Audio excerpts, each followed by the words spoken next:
मणिपुर में पिछले 50 दिनों से हिंसा जारी। सेना को उग्रवादियों के खिलाफ ऑपरेशन से हटना पड़ा पीछे। ऑपरेशन से सेना पीछे न हटती तो सैकड़ों जाने जा सकती थी। उग्रवादियों को पास से सेना को मिला हथियारों का जखीरा। पिछले 50 दिनों से ज्यादा समय से मणिपुर में लगातार हिंसा की घटनाएं हो रही हैं। अब तक सैकड़ों लोगों ने अपनी जान गंवा दी है। हजारों की संख्या में लोगों को अपना घर छोड़ना पड़ा है। पहले ये लड़ाई मैतेई और कुकी के बीच में शुरू हुई थी, लेकिन अब मामला सेना बना मैतेई और कुकी होता जा रहा है। बीते दिनों ऐसी घटना हुई कि यदि सेना पीछे नहीं हटती तो कई लोगों को अपनी जान गंवानी पड़ती। तो आइए जानते हैं इस रिपोर्ट में मणिपुर के ताजा हालात के बारे में और ऐसा क्या हुआ जिसकी वजह से सेना को पीछे हटना पड़ा।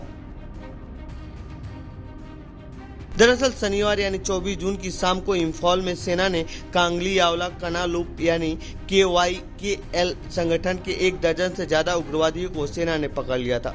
बताया जा रहा है कि इन उग्रवादियों ने हथियारों का जखीरा जमा कर रखा था। उन्हें सेना लेकर आती उससे पहले उग्र भीड़ ने सुरक्षा बलों को घेर लिया। हैरान करने वाली बात यह है कि इस उग्र भीड़ का नेतृत्व महिलाएं कर रही थी। लगभग 1500 लोगों की भीड़ में महिलाओं की संख्या ज्यादा थी।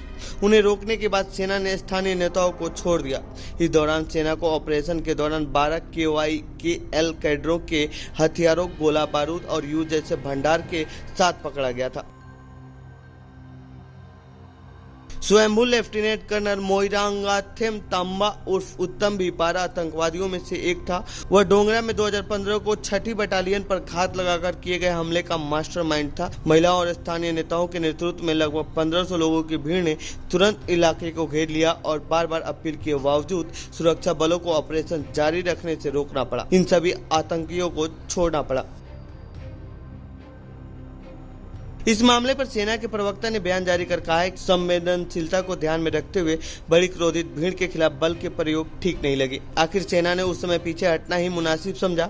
मौके पर मौजूद अधिकारी ने सभी 12 KYKL उग्रवादियों को स्थानीय नेताओं को सौंपने का विचारशील निर्णय लिया। सेना और असम राइफल्स के जवानों ने घेरा हटा लिया और क्षेत्र से निकल गए। हालांकि सेना के जवान वहां जमा युद्ध जैसे हथियारों और गोला बारूद को अपने साथ ले गए। बता दें कि पिछले दिनों गृह मंत्री अमित शाह ने मणिपुर हिंसा पर ऑल पार्टी मीटिंग बुलाई थी। इस दौरान RJD सांसद मनोज झा इस मीटिंग में शामिल हुए थे। उन्होंने क्या कुछ कहा है वो सुनिए।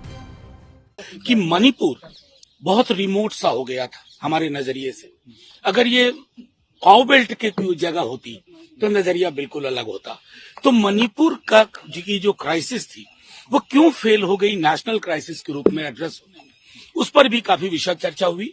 होम मिनिस्टर साहब ने अपने जवाब में कहा कि हमने सारा कुछ नोट किया है।